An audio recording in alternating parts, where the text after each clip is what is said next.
Yo, what's going on, guys? I just want to say I'm not a financial advisor. This is not financial advice. Another thing is Apex is still having their 80% off sale.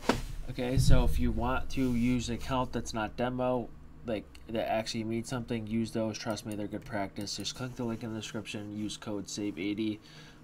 They help me a lot. So just I'll try to go and use those. I know a lot of people get scared of, oh, what are funded accounts do? Okay, if you lose an account, you do not lose the 50K. You don't have to pay 50K. You don't lose anything. You just lose the $20 or whatever you paid for it. So just know that.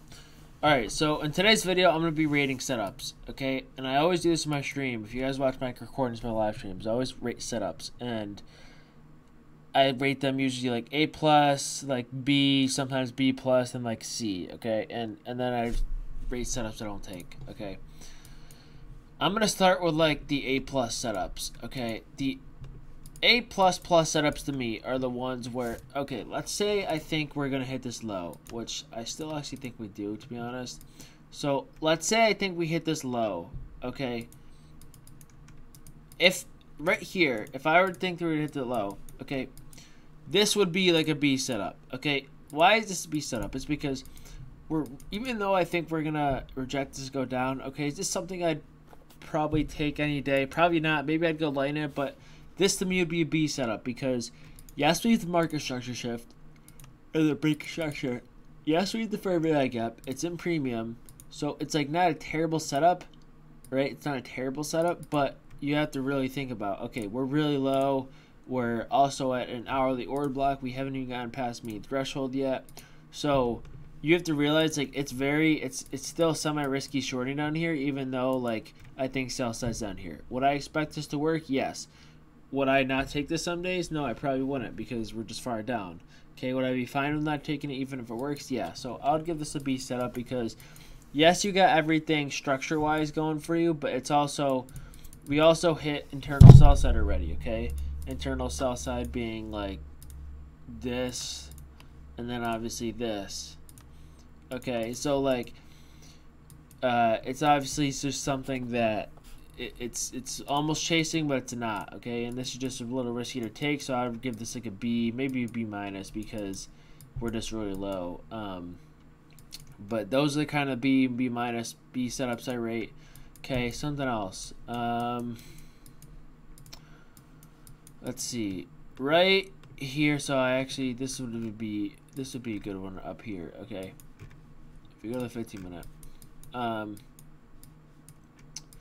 I would call this one right here an A+, okay? Why this one? This is an A+ setup to me because we took buy side. We're still really high in the range, and the difference between this one and the other ones I showed you is this one we still have not hit any internal liquidity, right? Internal liquidity here, and then obviously the biggest one would be here. So let's say this: if your bias is wrong, okay, if your bias is wrong here, the least you will expect this to work to is at least here, which means what? Which means you can get a free trade out of this, you can get a scalp out of this, or you can get stop break even and not take a loss if you can at least get here, okay?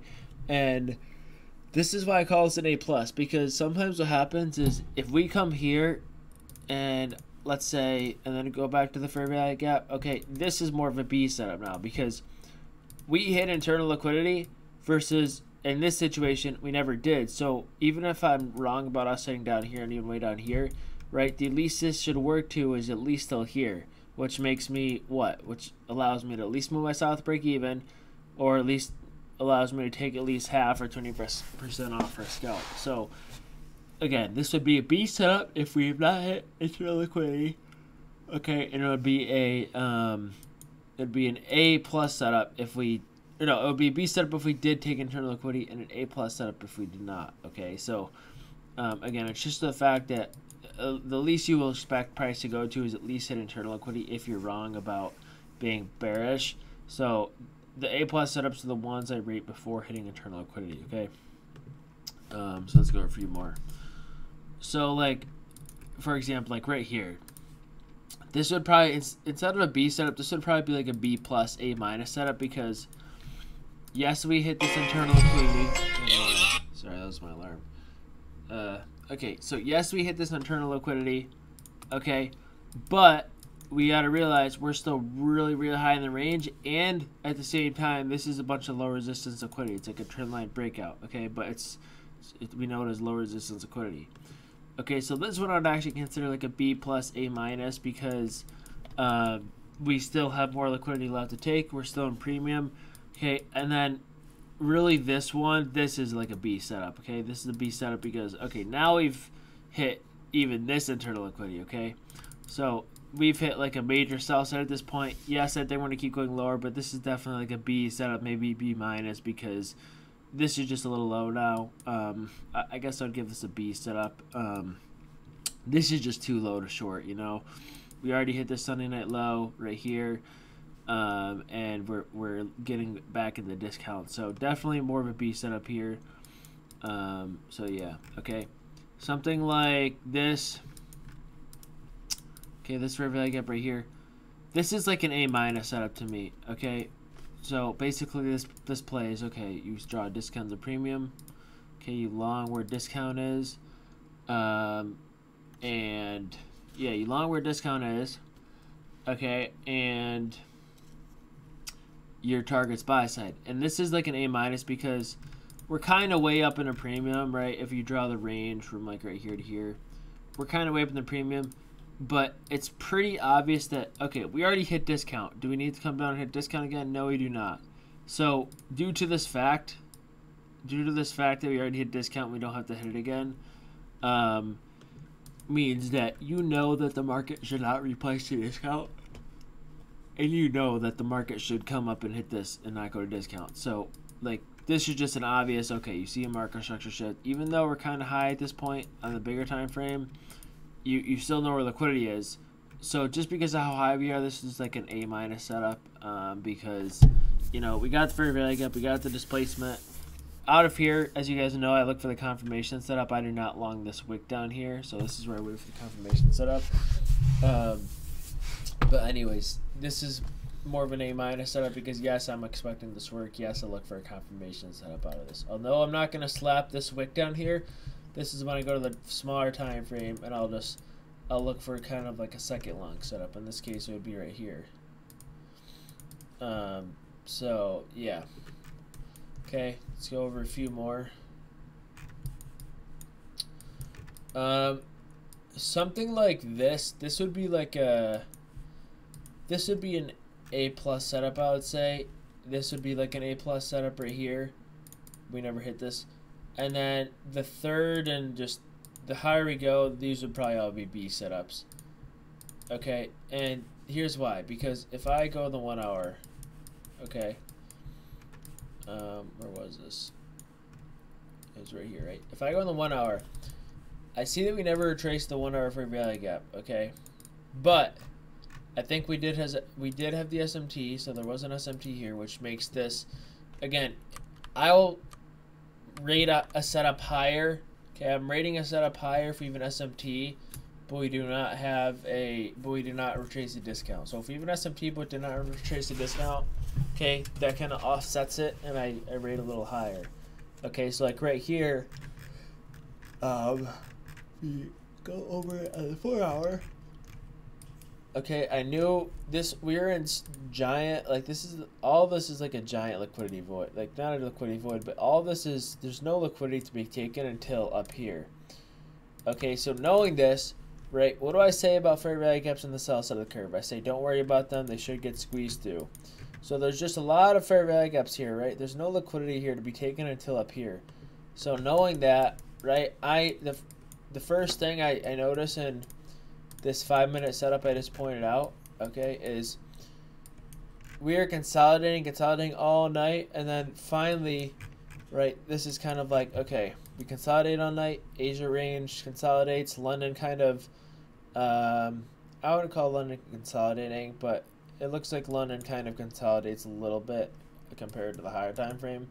And then usually when you get that, you should expect expansion in the New York session. So like, the second I see 2 green candles breaking out like this, right, where we have an obvious market structure shift.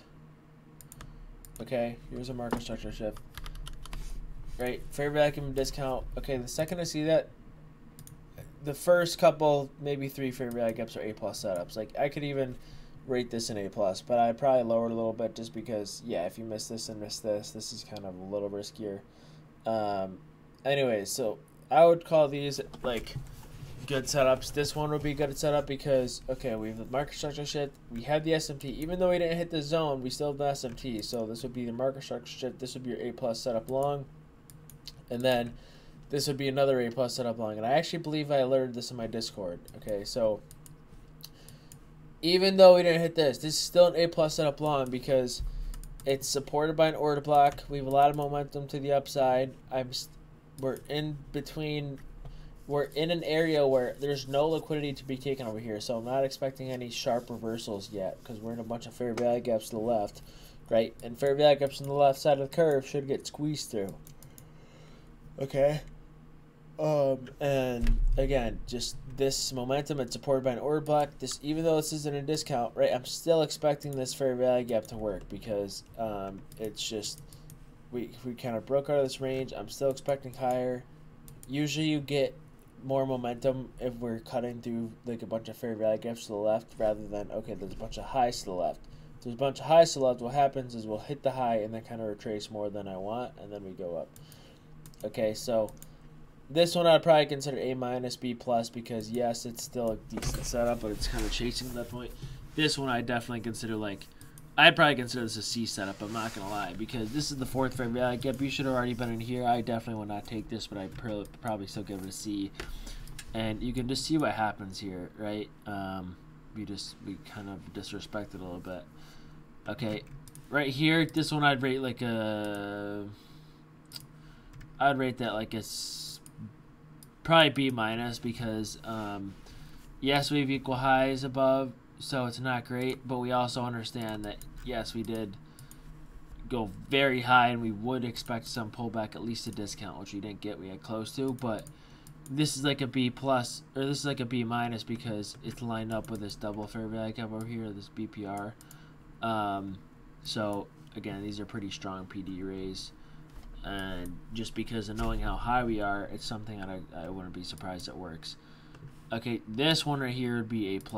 Okay, this inverse fair value gap, because this is the confirmation entry to this short. So although I wouldn't blindly short this, even though it works, you can see this one. Okay, we have a bullish fair value gap. We violate it. We close below it, which this would be a setup. I just want to take it all because it's not really good market structure shift, and also we're just really high.